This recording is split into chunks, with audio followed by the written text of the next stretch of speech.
दिल्ली का ये इलाका जनकपुरी है। इस सीट से बीजेपी के प्रोफेसर जगदीश मुखी पिछले 4 बार से विधायक हैं।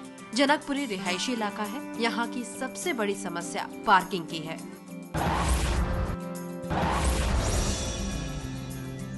पार्किंग बहुत इसकी प्रॉब्लम हो गई है।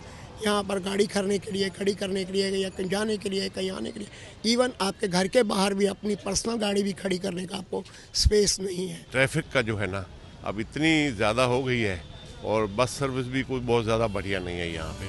जनकपुरी इलाके में दूसरे विधानसभा इलाकों की तुलना में विकास हुआ है, लेकिन गंदगी, खराब सड़कें, सुरक्षा की समस्या से भी इस इलाके के लोग परेशान हैं।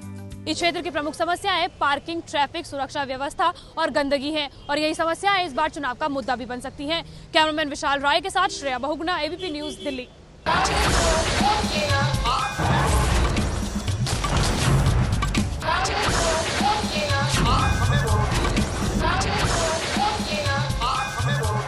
तो दिल्ली में जैसे जैसे चुनावों की तारीख नजदीक आ रही है, वैसे वैसे दिल्ली में सियासी पारा लगातार ऊपर जाता जा रहा है।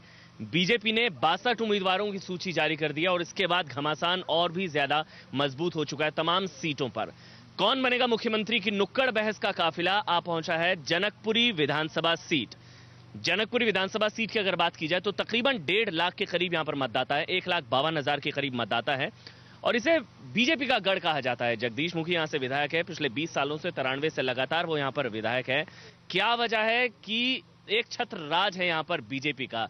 कांग्रेस क्यों नहीं सेंध लगा पा रही और आम आदमी पार्टी से क्या खतरा है इस बार बीजेपी कांग्रेस दोनों को? किस तरह के मुद्दे हैं जनकपुरी विधानसभा सीट में? और कुछ लोग भी हमारे साथ, उन तमाम लोगों से जानेंगे जिनके हाथ में सत्ता की चाबी है, बताएंगे कि किस तरह की इश्यूज है, किस तरह की समस्याएं लोगों को देखनी पड़ रही है। शुरुआत करेंगे, 3 खास मेहमान मेरे साथ मौजूद है। सबसे पहले कांग्रेस से मेरे साथ विनोद शर्मा है। विनोद जी, आपका स्वागत है। इसके अलावा मेरे साथ अजय शर्मा है बीजेपी से और बलराज सोलंकी भी बीजेपी से मेरे साथ मौजूद है।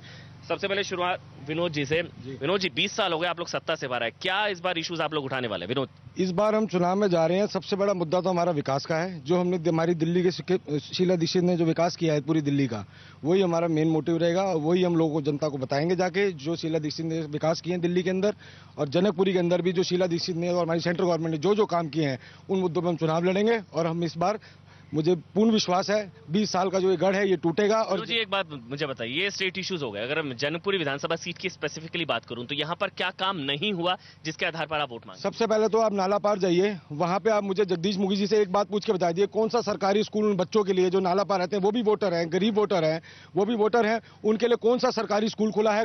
सरकारी स्कूल वहाँ नगर निगम के एमसीडी के स्कूल चल रहे हैं। वहाँ पर मिलाप नगर में एमसीडी का स्कूल है, वहाँ पर उत्तम नगर में ईस्ट में हमारे पास एमसीडी का स्कूल है और सीतापुरी में 3 स्कूल हैं। गिना दिए इन्होंने स्कूल? बताइए, इनको बोलिए ऑन रिकॉर्ड मुझे दिखाइए पिछले 10 सालों में कौन सा सरकारी स्कूल। 90,000 वोटर है वहाँ पे, 90,000 वोटर। वहाँ के गरीब बच्चे जनकपुरी में सरकारी स्कूलों में इनको एडमिशन नहीं मिलता है, यहाँ आते हैं बेचारे। 10 सालों में ऑन रिकॉर्ड पेपर में कोई मुझे सरकारी स्कूल दिखा दे, नाला पार कोई भी खुला। और फ्री ओल्ड कॉलोनियों में ये दिक्कत है कि स्कूल जहाँ भी जितनी जगह अवेलेबल है उतना ही काम हो सकता है। स्कूल, प्राइमरी स्कूल के एक सरकारी स्कूल, वहाँ पे सड़कों का हाल देखिए, पानी नहीं है, लोग तरह तरह पानी के लिए मर रहे हैं। पानी, सड़कें, बिजली, तीनों वहां जाके हाल देखिए उन लोगों का, वो कैसे जी रहे हैं। 20 साल हो गए फिर भी ये मुद्दा है अभी। पीछे 5 साल पहले वो जुड़ा है और 5 सालों में जब से हमें ये प्रिंसिपल में मिला है, पानी की समस्या बिल्कुल खत्म है। सड़कें जितनी टूटी हुई थी वो 5 साल में पूरी हैं। ये एमसीडी स्कूल है और वो सामने ठेका है, ये कर क्या रहे हैं? ये लेडीज का बहुत प्रॉब्लम होती है शाम को यहाँ पर आने जाने में इतनी दिक्कत होती है। लोग बाग यहाँ बैठे होते दारू पी रहे होते हैं। जब ये ठेका बंद होगा, लॉ एंड ऑर्डर का इशू है। यहाँ पर पुलिस को भी बुलाया गया था, मुखी साहब को बुलाया गया था। मैंने बुलाई पुलिस, मैंने मुखी साहब को बुलाया, मैं पकड़ के लाया मुखी साहब को, मुकाओ मेरे साथ आओ, और यहाँ लेके आया, मैं जबरदस्ती उठा के लेके आया और मैंने उनको दिखाया कि शराब का ठेका। जवाब ले लेते हैं, जवाब ले लेते हैं। क्या मैं वाइस प्रेसिडेंट हूँ ब्लॉक का और मैंने मुख्य साहब को क्या दारू। चलिए, क्या लॉ एंड ऑर्डर यहाँ पर इशू है? सर, कोई एक इशू नहीं है। लॉ एंड ऑर्डर जो है पब्लिकली, बच्चों का स्कूल है, ये सबकी सुन, ये शराब की जो दुकान है, दिल्ली सरकार की नीतियां गलत होने के कारण यहाँ पर ऐसे ये खुली हुई है, जिसकी ठेका बंद दिल्ली सरकार की नीतियां गलत है और लॉ एंड ऑर्डर जो है यहाँ महिलाएं की चेन रोज की रोज जो है खींची जाती है। जिम्मेदार कौन है अगर यहाँ पर लॉ एंड ऑर्डर का इशू है? ये कह रहे हैं दिल्ली सरकार जिम्मेदार। देखिए दिल्ली सरकार देखिए दिल्ली सरकार के अंडर पुलिस नहीं है, पुलिस दिल्ली सरकार के अंडर नहीं है। फिर भी जगदीश मुखी का काम है ये कि एमएलए से बात करे। छोटे छोटे बुजुर्ग लोग, महिलाएं यहाँ से निकल नहीं सकती। क्या बलराज जी, एक मिनट, क्या बलराज जी, लॉ एंड ऑर्डर का जो इशू है वो दिल्ली सरकार की जिम्मेदारी या विधायक की जिम्मेदारी बनती है? एक मिनट सुने,